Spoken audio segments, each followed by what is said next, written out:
वह मेरा फेवरेट भाई था और उसी ने मेरे साथ ऐसा कर दिया। जब मैं 14 साल की थी तो मेरे किराएदार ने मुझसे बलात्कार किया। वह मेरा फेवरेट भाई था और मुझे उससे बात करना अच्छा लगता था। मेरी माँ ने मुझे कई बार इसके लिए सचेत किया, लेकिन मुझे लगता था कि वो ऐसे ही बोल रही हैं। मैं जानती हूँ कि मुझे उनकी बात सुननी चाहिए थी। अक्टूबर का महीना था। दोपहर के समय घर की घंटी बजी थी। मैं घर पर अकेली थी क्योंकि मम्मी पापा और बहन किसी शादी में गए हुए थे। स्कूल में मेरा टेस्ट था, इसलिए मुझे रुकना पड़ा था। इसके अलावा घर बंद करके ऐसा छोड़ना हमारे इलाके में ठीक भी नहीं था। मुझे आज भी अच्छे से याद है कि वह किस तरह से दरवाजे पर खड़ा होकर मुस्कुरा रहा था। उसने मुझे एक कप चाय बनाने को बोला। जब मैं किचन में जाने लगी तो उसने तुरंत दरवाजा लॉक कर दिया। इसके बाद उसने मेरा हाथ पकड़ लिया और कहा, मैं अब ज्यादा इंतजार नहीं कर सकता है। मैं तुमसे प्यार करता हूँ। उसने कहा, मैं तुमसे शादी करना चाहता हूँ। मैं पूरी तरह से सन्न हो गई थी। मुझे याद कि मैं तो उसे बड़ा भाई समझती थी, लेकिन मैं कुछ कहती उससे पहले ही उसने मुझे कसकर पकड़ लिया। मैं उससे छोड़ने की भीख मांगती रही, लेकिन उसने एक न मानी और मेरा रेप कर दिया। मैंने उसे कभी ऐसा नहीं देखा था। उस समय लगा कि उसके अंदर कोई और आ गया है। मैंने उसका विरोध किया तो उसने मुझे 2 थप्पड़ मारे और वीडियो बनाकर उसे वायरल करने की धमकी देने लगा।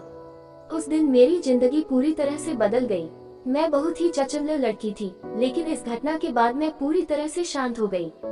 मुझे तो ये भी नहीं पता था कि ये तो बस शुरुआत है। इस बारे में मैंने किसी को नहीं बताया, अपने परिवार वालों को भी नहीं, जो 2 दिन बाद शादी से वापस आ गए थे। मैं हर तरह से इस बात को छुपाने की कोशिश कर रही थी, लेकिन वे मेरे व्यवहार में बदलाव देख रहे थे। जल्द ही मैंने स्कूल जाना बंद कर दिया। मेरी तबीयत ठीक नहीं रहती थी। मेरे पेट में हमेशा दर्द होता था, लेकिन मैंने कभी नहीं सोचा था कि मेरे पेट में बच्चा पल रहा है। एक रात को लगभग 2 बजे मेरे पेट में बहुत दर्द शुरू हो गया और मैं उठकर बैठ गई। मेरी माँ ने पापा से मुझे तुरंत हॉस्पिटल ले जाने को कहा। वहाँ जाने पर डॉक्टर ने बताया कि मैं 8 महीने से प्रेग्नेंट हूँ। ये बात सुनकर मेरे पेरेंट्स टूट गए और मुझे वही पीटना शुरू कर दिया। उन्होंने बच्चा गिराने की बात की, लेकिन हॉस्पिटल वालों ने बताया कि अब बहुत देर हो चुकी है। घर वापस आ गई। अगले दिन सुबह मैंने सुसाइड करने का सोचा, फिर मैं रुक गई और बच्चे के बारे में सोचने लगी। अंत मैंने तय कर लिया और मम्मी पापा को भैया की करतूत के बारे में बता दिया। कुछ दिन बाद उन्हें अरेस्ट कर लिया गया। 1 महीने बाद मैंने एक लड़की को जन्म दिया। वह मेरे साथ 3 दिन रही, जो मेरे जिंदगी के सबसे अच्छे 3 दिन थे। लेकिन अधिकारियों ने उसकी देखभाल करने के लिए सरकार को सौंप दिया। इसके बारे में किसी ने भी मुझसे कोई बात भी नहीं की।